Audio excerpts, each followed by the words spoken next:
I was 14, I worked at Spirit Halloween for 2.5 hours. That's it. Approximately 10:01 a.m. until about 12:34 p.m. Eastern Time. Is it the record for the shortest employment stint at Spirit Halloween? I'm not sure. I hope so, but here's what happened. My first day and we opened at 10 a.m. I've heard great things about working there, but we got 4 minutes into my shift and the whole place went to hell. I'm at the register. It's 10:04 a.m. and this woman comes in and she comes up to me and she asks me for a Mitch costume. Assuming, like many of you probably right now, that I knew what she meant, I said, of course, and I took her down the aisle towards the witch costumes. I'm showing her this whole rack of witches, and she's like, I'm not looking for a witch, I'm looking for a Mitch. I'm 14, so I have no idea what Mitch means, but I'm assuming that it's like some combination of things that a 14-year-old is not supposed to know. But I was like, oh, I wonder if she means like a mom witch, you know what I mean? Like a mom witch, like a Mitch. I was like, okay, well here's like our older witches costumes, like you could be a mom in these. Like, no, I don't want to be a witch, I want to be Mitch. At this point, I'm like, okay, she's not saying a Mitch, she's saying Mitch, which means like it's gotta be someone real. Like she wants to dress up as a specific person named Mitch. And so I'm like, who is Mitch, ma'am? And at this point, I can tell that she is also having like a brain lapse because she's like, I don't remember his last name, but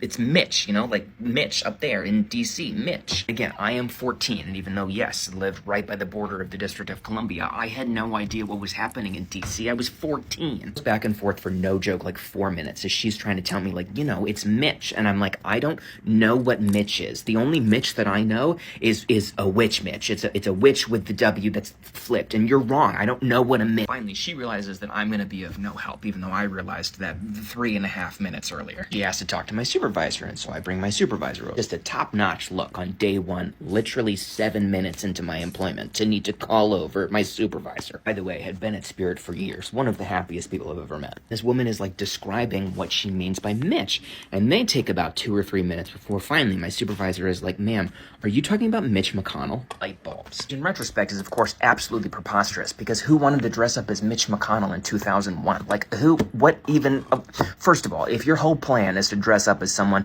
who you don't even know the last name of for Halloween, scrap that plan. That's a bad plan. That's not even a plan. It's just an idea. It's a nugget of information. Besides the fact that like, what is a Mitch McConnell costume in 2001? It's a suit, it's white hair, and it's like an old Southern drawl. Like that's it. Like Spirit Halloween doesn't sell a Mitch McConnell costume. No one sells a Mitch McConnell costume. As you can probably tell from my recounting of this over 20 years later, I was understandably very hot that day. And my supervisor is like, ma'am, I'm very sorry, but we don't have a Mitch McConnell costume. She leaves, and I'm still upset, and I'm frustrated at the fact that I just made a fool of myself, right? And my supervisor, who again is very nice, is like, it's your first day, these things happen, people are kind of wild, especially around Halloween, why don't you just like go into the back and take a break? I'm 11 minutes into my employment, and I've already taken a break. I'm walking towards the back, and unbeknownst to me, Spirit Halloween, much as it is now, always had those like animatronic things that are jumping out everywhere. They weren't as like sophisticated back then. They were very like herky-jerky, which made them even more terrifying because they had zero limb control. Someone, as a joke, had placed one literally right next to the employee break room. So I'm like right about to go into the break room, and this thing, which is, it's just a skeleton with like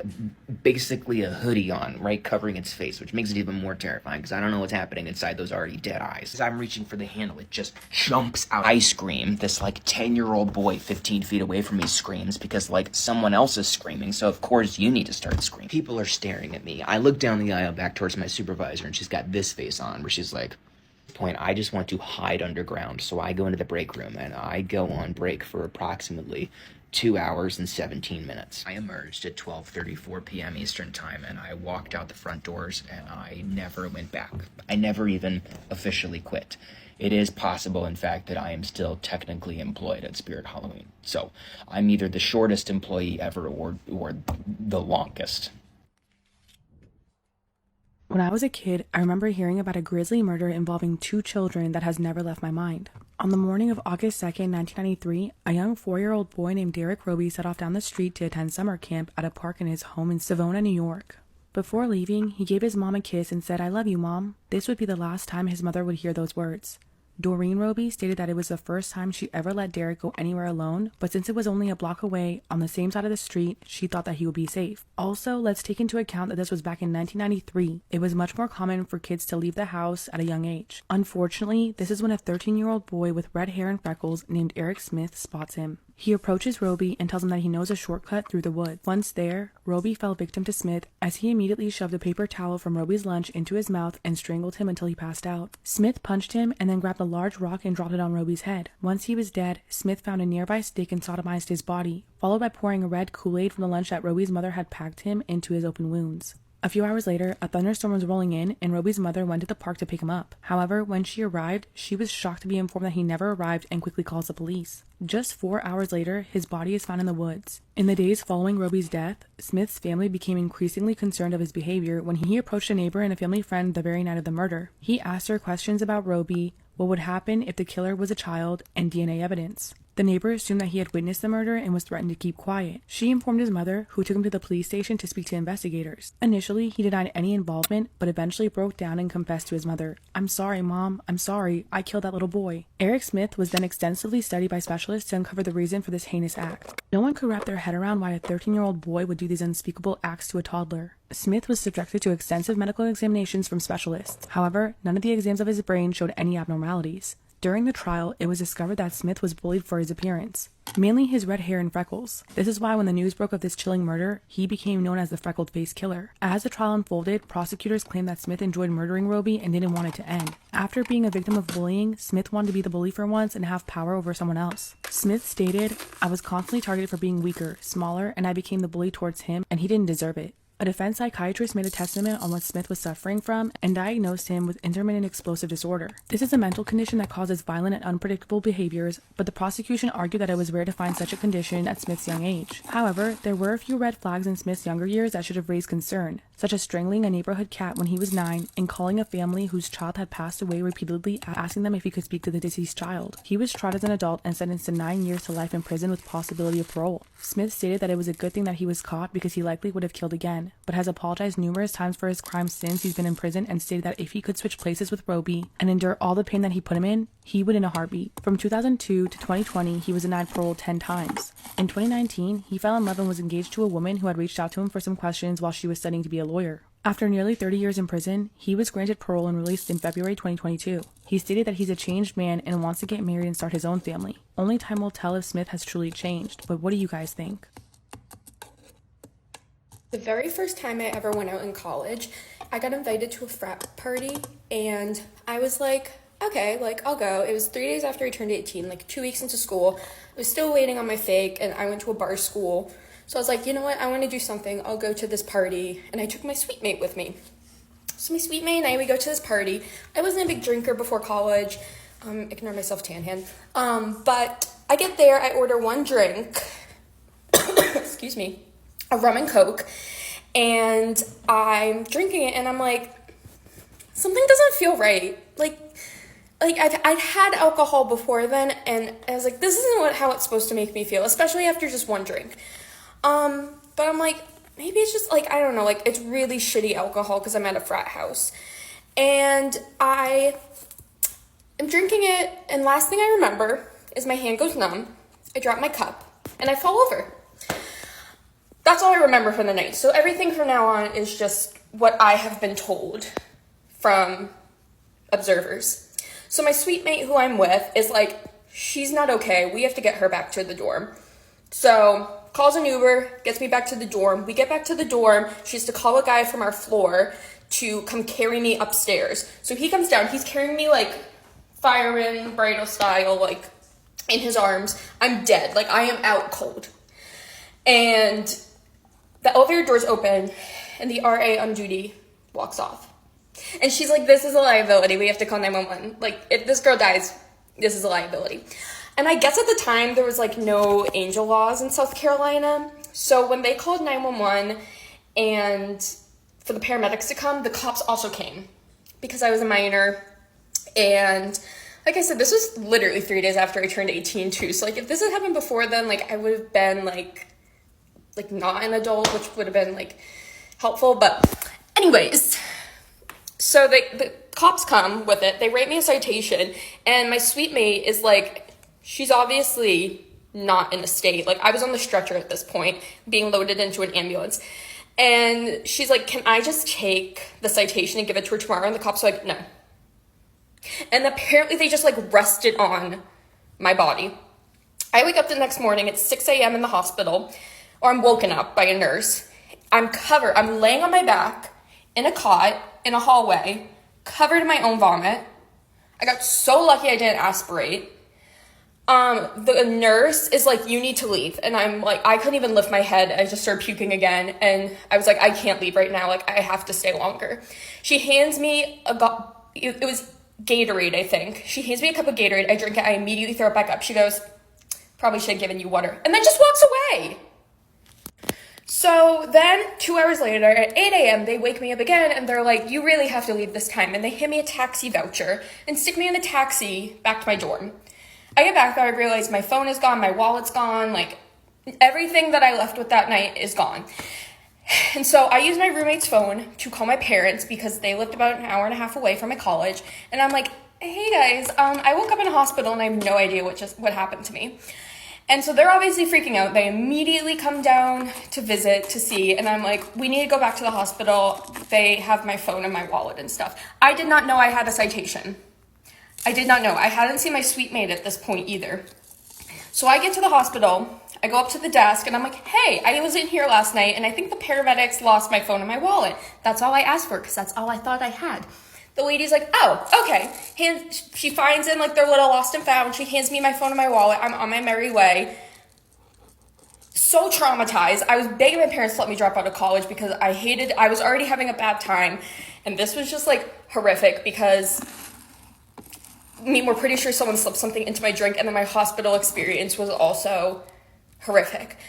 So I get back. I tell everyone, I'm like, I don't want to talk about this. Like, it was traumatic. I just want to get past it. So my suite mate never brings up the citation to me because I told her I didn't want to talk about anything, and she was respecting that. I think we're done with this situation. I'm recovering. I'm on my merry way. A couple weeks later, I am up in North Carolina, my home state, visiting a friend, and I get a call from my parents, and they're like, did you get arrested? I was like, not that I can recall. So they're like, okay, we just got a letter from a lawyer asking to represent you, and there's a court case number on here. So why don't you go look that up in the Richland County Public Records? So I do. I type in the court case. My name versus the state of South Carolina. The court date was that day. I missed it, obviously, because I didn't know what was happening, and they issued a bench warrant for me.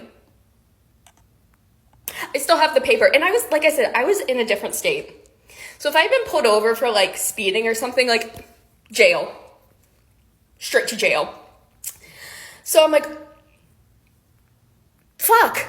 Yeah, so, and also the sentence said 30 days on there. Thankfully, we managed to call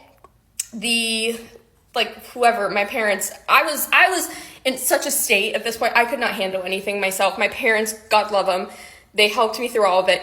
We ended up having to pay a bunch of money, and so I didn't have to serve time, and I just had to pay like a big fine, and I had a record for 3 years.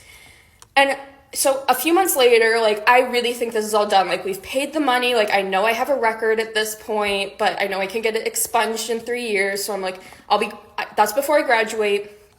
I'll be fine. It sucks, but whatever. And February, so like, what is this? Like 5 months later, I get a letter saying my license has been revoked for 6 months. They suspended my license. The only time I was in a car was an Uber and an ambulance. I was not driving. So I don't know why they suspended my license. But yeah, that was like the cherry on top of this whole shitstorm. And I got that letter the day after I got my new car. I couldn't drive my new car for 6 months. Okay, I went on a date with a country singer, and now he's my enemy. Storytime. So I lived in Nashville last year, and I went on a date with a country singer, and it never really went anywhere. I mean, we didn't date, but he was a funny guy. So like every 6 months, he would just send me a random funny text out of the blue, but that was it. Then in May, I went to visit Nashville, and I ran into him at a bikini fashion show, and he bought me a bikini which doesn't sound real, but that is real. That's what happened. So we were hanging out all night, and then around this time is when my guy friend wrote a song about me. It's called Becca's Song. It's actually on Spotify, and it's a really good song, so you should go listen to it. It's written by my guy friend who's a singer, and he put it under a fake name Henry on Spotify just because it's supposed to just be like a present for me. The voice is in it, and it's like a bunch of just like inside jokes, and like it's just such like, it's the best present anyone has ever given to me in my entire life. It's a good song. I made a TikTok about it, and the country singer guy saw the TikTok, and he sent me the song, and he was like, I'm gonna write you a song too. And I was like, oh, I'm down. I'm about to have 2 songs written about me. I will never shut up. I am never gonna shut up about this. This is gonna be awesome. So then the next day, or like 2 days later, the guy sends me a demo, the country singer guy sends me a demo, and he's like, here's your song, it's about you. I'm like, that was fast. That was fast. So I'm listening to this song, so excited. It's like about a girl at a bar, and I'm like,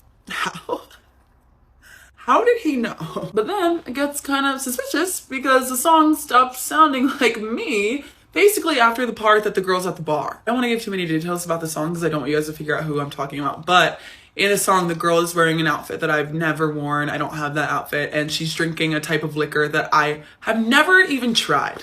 I've never even tried this type of liquor, so it's not about me. Just for reference, in Becca's song, the song actually written about me, he literally sings that I like spicy margaritas. That is the only thing I drink.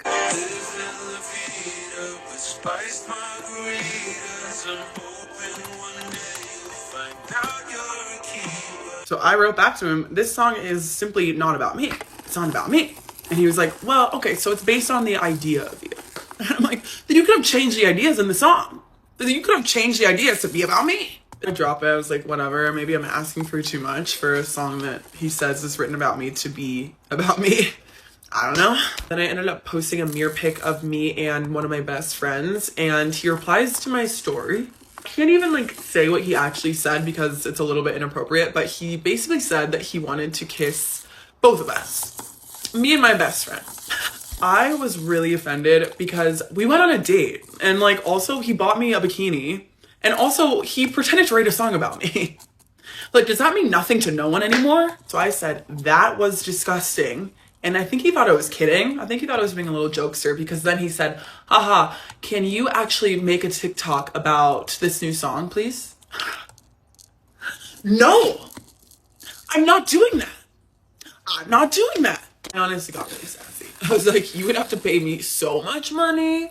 And also you just said, and I wish I could tell you what he said, but I can't tell you what he said. So then he ended up apologizing to me like 3 different times. I honestly don't really care that. I think kind of just like stopped replying to him. But then I heard he texted me a week ago and he said, hey, do you want to be in my music video? How much would you charge? You would be boxing me. And I was like, well, I want to box you. I want to box you like organically. Like I want to box you, but I don't think I'm doing it. But in case I do it, if you guys see me boxing him, I'm really boxing him. It's not just for that music video. I don't even know. I've never even touched a boxing glove in my life or whatever they use. I'm gonna watch a bunch of YouTube tutorials. I'm gonna figure it out so you can write a song about that. If you think that you have a crazy ex-girlfriend or ex-boyfriend story, I have you beat. This morning, I was in a parallel universe, also known as the bus. I still don't have a car, and as much as I need to be done with the bus for my mental health, I have never heard more wild stories in my entire life than I have in the last week and a half. So when I get on, there is a man that is already sitting behind me. It's a college student, and I know that because he has a backpack in the seat next to him, and he has a beanie that says FOB. Full disclosure, I thought legitimately meant like he had a hat for a key fob. Till a man gets onto the next stop and starts walking down the aisle and is looking in my direction, and it's like, what's up, dude? And I don't know this man. And my, of course, natural reaction is to be like, what's up? He was not looking at me. He was looking at the guy behind me. He was looking at fob. And then he was like, cool Fall Out Boy hat. And I was like, oh my God, of course it's Fall Out Boy and not fob. Anyway, so he's like, what are you doing on the bus? I thought you lived in the dorms. For the next 12 minutes and 35 seconds, give or take 7 seconds, I was privy to the most wild ex-girlfriend story I have ever heard in my entire life. One day, they will write books about this. It comes in 3 parts for why the man was on the bus. Part 1, he is no longer living in a dorm, but as I learned, over the summer, he broke up with his girlfriend of 4 months. That is it, just 4 months. And she was so upset that during the first week of moving into the dorms, the very first week, he found out what dorm that he lived in, somehow got access to it, broke in, and put raw chicken all around his dorm, everywhere. How much raw chicken, I don't know. He didn't give details, but it was certainly enough to where the stench was so bad that the dorm was deemed unlivable. The university actually had to step in and decide that his dorm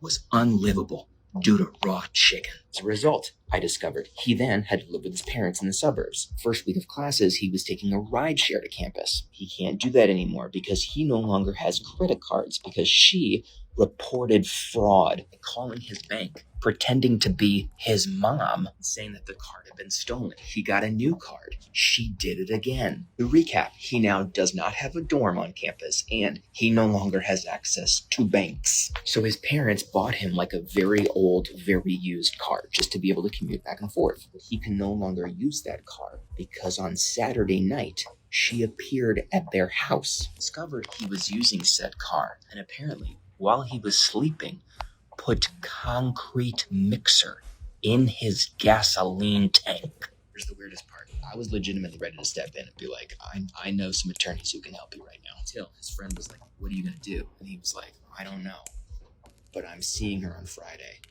and we might hook up. I'm sorry. What? Storytime, I got dress coded at Disney. I'm just gonna go ahead and come out as a Disney adult. I am very aware of the dress code policy at Disney. I'm in all the Disney groups. I'm always lurking. Every now and then I'll tell y'all you look cute. I got tickets for the Mickey's Not So Scary Halloween party at Disney World in Florida. Baby's gotten super into Snow White lately, so she wanted to be Snow White. And we love to match, so I wanted to be Snow White too. I'm pretty cringe, but I'm not that cringe, so I didn't want an actual costume, so I just kind of used stuff that I had around my house. I had this yellow, long, flowy skirt, and I had a, oh my god, Germans don't come for me, dirndl, and just like a blue corset, and I was like, there you go, Snow White. Like on a regular day, that could technically pass and be fine for Disney bounding. So I thought, oh, for sure, this will be fine for the Mickey's Not So Scary Halloween party, being that you are encouraged and allowed to be in costume. Again, this was the Halloween party. Traffic getting there and getting in was insane, so I really had to use the bathroom. So I made a beeline for the bathroom pretty much. I went ahead of my husband. He parked the car and took his sweet time like he always does. As soon as I went through security, I made a beeline for the bathroom. This is the only thing that I can figure makes sense in this whole situation as to why this happened, but it still doesn't really make sense. Maybe you guys can help me out. So there's people all over Disney, especially in like high traffic areas, directing people like, go this way, whatever. So there's a lady there and she was like, go this way. And I was like, oh, I just really got to go to the bathroom. I'll be right back. I come out of the bathroom. My husband was outside waiting for me at this point, and this security guard comes up to me. He's like, ma'am, I need to talk to you about your outfit. I'm like, okay, like, is Amazon? Do you need my storefront? Oh, I didn't really say that, but he was like, yeah, the lady over there said she was trying to talk to you and you ran off. And I was like, she didn't say two words to me. All she was doing was like directing traffic. And I said, oh, I need the bathroom. Like, wasn't cunty about it, wasn't even thinking about it. And your girl had a pee. Like, yeah, we're not going to be able to allow you into the park dressed like that. You're going to have to change or you're just going to have to go home. And I was like, sir, home is 2,000 miles away. What do you mean? Can my husband just like go into the park and buy something and then come back and I'll just sit here como una pendeja waiting? And he's like, yeah, sure. I'm sitting there. 30 minutes goes by. Let me tell you, within these 30 minutes, I am seeing officially licensed Disney princess full-length ball gown costumes going through, no problem. And I'm like, hold up, like, am I missing something? After about my fourth Snow White, I went to the lady who I'm assuming was who he was talking about. I wasn't even sure who it was because I never spoke to anyone. I'm like, how come these people, what's going on? Like, oh, you would just be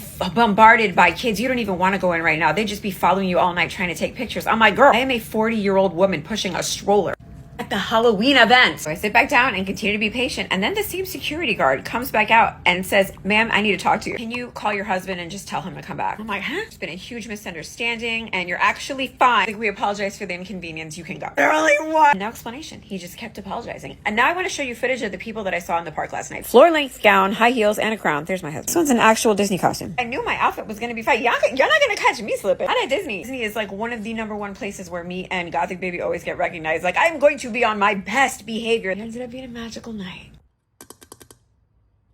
Am I wrong for telling my parents and my brother that if they wanted his ex removed from my wedding pictures, they'd have to pay for it? My brother goes through women like I go through socks. I gave him a +1 for my wedding 2 years ago. He brought his girlfriend of that time. When we were doing the family pictures, he wanted his girlfriend in the pictures. I said we could do some with her and some without. He got mad that I allowed my sister to have her fiance in all of the pictures, and my other brother was allowed to have his boyfriend of 5 years, but that I had the audacity to exclude his girlfriend of the week. My parents said that they didn't want any fighting and to just include her. They were paying for everything, so I said fine. She isn't in all of our pictures, just the ones with our family and both families.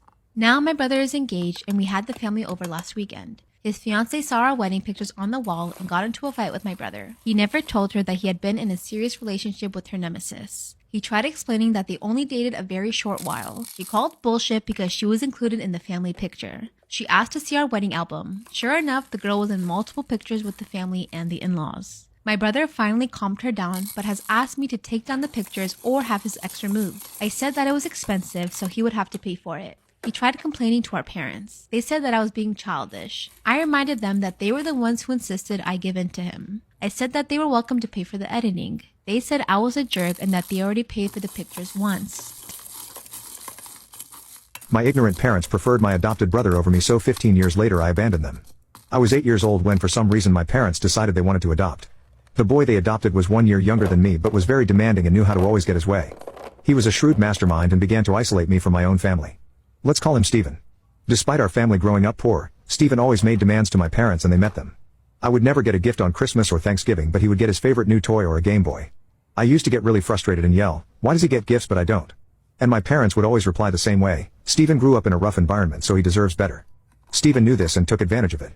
My favorite place was a local pizza place whereas his was McDonald's. And I don't know how but he always convinced my parents to take us to McDonald's. The final straw was on my 16th birthday. It had been years since I properly celebrated my birthday with my friends because I would be too embarrassed to show them our house. This year, however, my parents finally decided to splurge on me and planned a party for me. We were hosting at my favorite pizza place and all my friends from school were invited.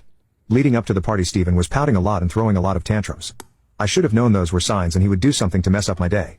Well, my birthday comes around and everything is going perfectly. That's until they bring out the cake. It is a chocolate cake. I hate chocolate but Stephen loves it. When I asked what was going on, my parents replied Stephen's birthday is just next month so we decided today can be a celebration for the both of you. He said he already talked to you about this and said you were happy to include him. I was so pissed and yelled at Stephen, "How dare you lie and ruin my day? Couldn't you have let me get just one day for myself?" I was also embarrassed because this was in front of my friends. Stephen acted all cute and innocent and replied, "But we talked about this and you agreed. Why are you yelling at me, dear brother? We had definitely not talked about this or anything at all." My parents decided that I suddenly didn't deserve a party because of my attitude and kicked me out. Yup, they kicked me out of my own birthday party. I had to sit in the car and watch through the window as Stephen cut the cake that was supposed to be for me. My friends tried to express their disapproval but they were also kicked out. I decided then that I wouldn't stay with this toxic family a day more than I have to. I talked to my professor and he went a bit lenient on me in class so I could work hard on my job and save money. I saved up for 2 years. One of my friends had a relative that owned some real estate and was able to lend me a 1-bedroom apartment for cheap in a nearby city. I had also secured a scholarship for a college near my apartment. I was all set to move out the day I turned 18. Well, the big day comes around and I'm slightly nervous. I was worried that if they threw a big party for me and made it up to me I would forgive them. Guess what? They didn't even wish me a happy birthday. It was a holiday so I lazed around waiting for someone to remember what day it is. Eventually I just gave up and went to my room to finish packing. I wasn't taking too much with me so I had just 2 bags that I could easily carry. I gave a call to one of my friend's older brother to come pick me up and made my way downstairs. Everyone was shocked that I was going somewhere with filled bags. I simply told them that I'm moving out. They freaked out and yelled at me for not discussing this with them. I brought up the fact that they had forgotten my birthday, which was in fact today, and that I'm 18 now and can do whatever I want. They said to me in an annoyed voice, "We didn't forget anything. We will celebrate your birthday together with Stephen next month. Now go back to your room. You're being grounded for a week." I was dumbfounded. I was turning 18 while Stephen was turning 17. Mine was a major milestone in life, and yet they decided that they would give their attention to a son that wasn't even theirs biologically. I showed them the middle finger and told them that an adult can do whatever he wants to. They realized I was serious and my mother started crying. "How can you abandon your loving family? How can you do this to us?" she asked. I told her the truth. My family went away when I was 8. They are the ones that abandoned me. They had a new son named Stephen and I was left in the trash can. After saying that I just ran out crying. They chased after me but the car was ready and I drove off before they could catch me. I blocked and deleted their numbers from my phone. They had no way to contact me and I was finally free. But that wasn't the end of it. The best part came 5 years later. They chased after me but the car was ready and I drove off before they could catch me. I blocked and deleted their numbers from my phone. They had no way to contact me and I was finally free. But that wasn't the end of it. The best part came 5 years later. I am still living in that cheap 1-bedroom apartment and doing well in college. I'm about to graduate top of my class and have several job opportunities lined up. One day I got a call from an unknown number. I decided to answer it and it was my mother. She was crying and wailing and said she's been searching for me all this time. She had got my number from the friend that helped me move. After 5 years I had kinda moved on so I was more sympathetic with her. We didn't talk much on the phone but agreed to meet in person. I refused to give them my address so we met at my favorite pizza place. I had to travel back in my car but I didn't want to alert them even to the name of my city. She brought my dad with her and they asked me how I was doing, etc. Seeing as the conversation is just going in circles, I tell them that I'm waiting for their apology. They both looked at me with a blank look and say, "Apology? Apology for what?" Then they proceeded to explain how I am the one who should apologize for leaving their house without a notice. I didn't get angry this time and just kept listening. My mom explained how Steven had asked for a car for his 20th birthday and they had bought it for him, but now they were in debt. So they basically contacted me just to ask me for money they could spend it on that damn Steven again. Well, I had made a lot of contacts in college and there was this one guy that could print counterfeit currency in mass numbers. I told my parents I'll send them the money in cash and they hugged me and said that I was doing the right thing. They insinuated that this would be considered my apology and I just smiled in return. Next week I sent them thousands of dollars, except the notes were fake. I did this because I had a premonition about what they would do with this money. And I was right. They gave it all to Steven, who decided it would be a great idea to take that money to a casino. While my parents didn't suffer any consequences, the casino had Steven arrested and he was put in jail. I blocked my parents' number once again and am currently enjoying a spa weekend with my beautiful girlfriend. Jail versus spa, it's pure bliss.